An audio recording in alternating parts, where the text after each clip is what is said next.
Dans un clin d'œil, tu m'as souri.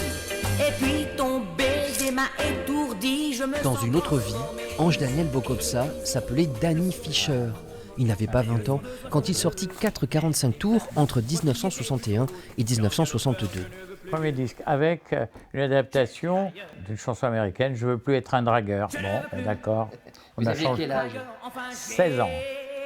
Sa chance fut d'être au bon endroit, au bon moment. Mon père avait ses bureaux aux 4 rue de Rouault, le golf Rouault, temple mythique des jeunes des années 60.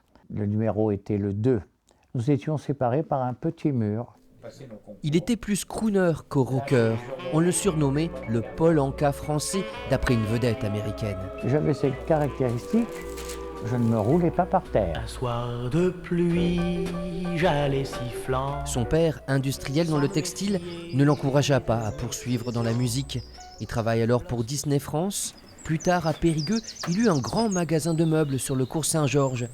Ces années yéyé ne sont pas loin cependant, avec tous ses disques et revues à la gloire des 60s.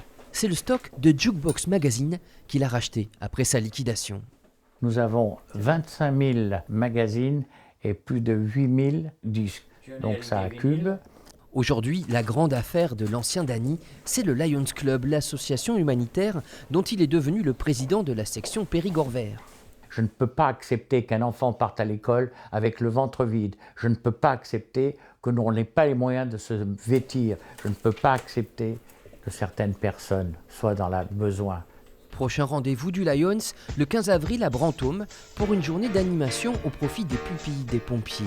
Et un peu de nostalgie avec la venue d'un sosie de Claude François.